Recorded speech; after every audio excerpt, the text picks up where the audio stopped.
Hi, my name is Stephen Hick, and I want to tell you about how I spent 20 years searching for truth, only to realize the seeking was the very thing that obscured it.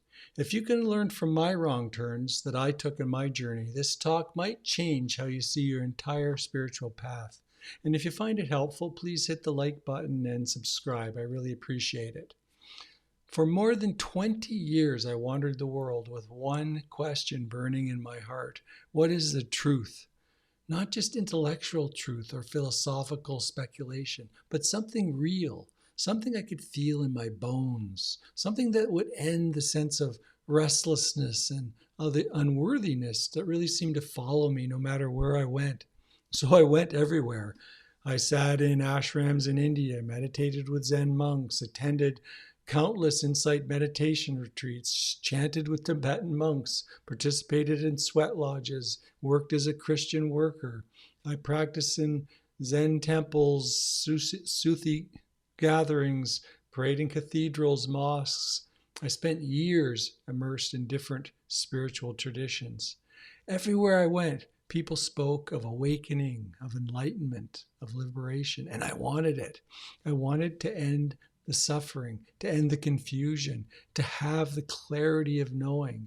And I was sincere. I was devoted in this. I was willing to give up anything. And I did give up a lot. Relationships, comfort, stability. I thought that was the cost of truth. But as the years went on, something unexpected happened.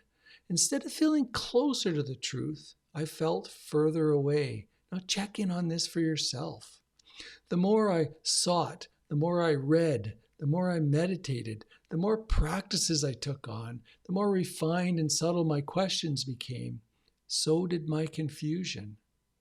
There was always this loud voice inside me saying, not yet, you're not there yet, just one more retreat, one more teacher, one more breakthrough, and then you'll get it. I started to notice that this voice had been there with me the whole time. Even in the most peaceful moments, even in the deepest meditations, there it was. You're almost there, keep going. And then one day, ironically, not during some grand revelation, but while sitting on a bench watching leaves fall from a tree, I saw it, not as a thought, but as a deep felt knowing. It was the seeking itself that had kept me from seeking. The truth was never hidden. It was always there, just obscured by the belief that it was somewhere else, in some future moment, in some deeper teaching, in someone else's words. But truth, if we can even use that word, was always there.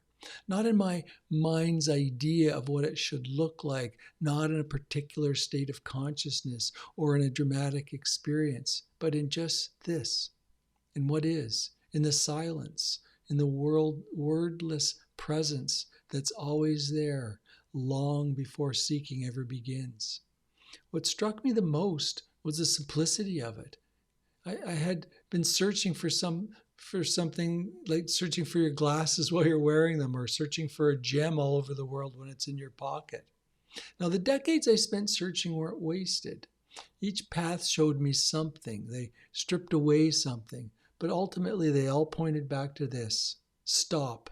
Stop cherishing ideas of what is true. Stop seeking with the mind. Now, when people ask me what I found, I sometimes say nothing.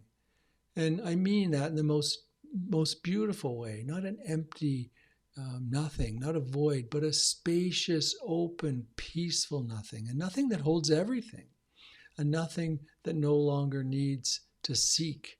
And that, strangely enough, feels like the truth.